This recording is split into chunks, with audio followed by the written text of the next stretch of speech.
Guys അങ്ങനെ Bethlehem കുടുംബ unit കണ്ടിരിക്കുകയാണ്. ആ നീംബോളിൻ്റെ പിന്നൊരു കംബാക്ക്, അതായത് പിന്നൊരു കംബാക്ക് പറയാൻ കാരണം നീംബോൾ ഒരു പടം ചെയ്യും, നല്ല ഹിറ്റാവും, ബ്ലോക്ക് ബസ്റ്റർ ആവും.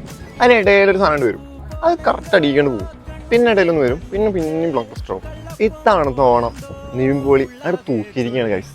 ഈ പടത്തിൽ നമുക്കൊരു ഫീൽ ഗുഡ് മൂവിയാണ് പടം സമ്മാനിക്കുന്നത്. അതേപോലെ തന്നെ ഇവരുടെ റൊമാൻറ്റിക്സ്, ഫ്രണ്ട്ഷിപ്പ്, ആ നാട്ടിലെ ഗ്യാങ്, ആ നാട്ടിലെ കുറേ കാര്യങ്ങൾ, ആ ഒരു എന്താ പറയുക, നമ്മൾക്ക് ബോറടിപ്പിക്കാണ്ട് ആ ആദ്യം മുതൽ അവസാനം വരെ കുറേ സന്തോഷങ്ങളും സങ്കടങ്ങളും എല്ലാം മിക്സ് ചെയ്തിട്ടുള്ളൊരു പടമാണിത്. പിന്നെ ഇതിൽ പറയുന്ന കുറച്ച് കാര്യങ്ങൾ ഡീറ്റെയിലിംഗ് ആണ്.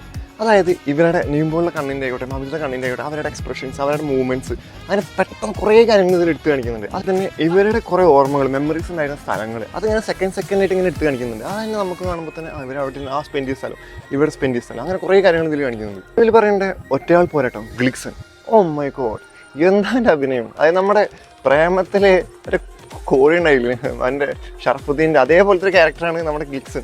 ഇവൻ്റെ പേര് മറന്നുപോയി, അവൻ ചെയ്തിട്ടുണ്ടായിരുന്നു. സുരേഷ് കൃഷ്ണ, സംഗീത് പ്രതാപ്, അതിലുള്ള എല്ലാ ക്യാരക്ടറും വൺ ബൈ ക്യാരക്ടർ എടുത്ത് നോക്കിയാൽ തന്നെ എല്ലാവർക്കും സ്ക്രീൻ പ്രസൻസ് ഉണ്ട്. എല്ലാവരും വെറുതെ ഇങ്ങനെ കണ്ടിട്ട് ഇങ്ങനെ പോണ ആൾക്കാരല്ല, എല്ലാവർക്കും നല്ല ഡയലോഗ് ഉണ്ട്. ഒപ്പത്തിനൊപ്പമുള്ള ഡയലോഗ്സാണ് മോനെ. എന്താ നാച്ചുറൽ ആയിട്ടുള്ള കാര്യങ്ങളൊക്കെ ഉണ്ട്. അത് കാരണം നമുക്ക് തന്നെ ബോറടിക്കാത്തൊരു സംഭവമാണ്. ഈ പടം കുടുംബത്തോടു കൂടി ആസ്വദിക്കുക, കപ്പിൾസിൻ്റെ കൂടെ ആസ്വദിക്കുക, എല്ലാ ഫ്രണ്ട്സിൻ്റെ കൂടെ ആസ്വദിക്കുക.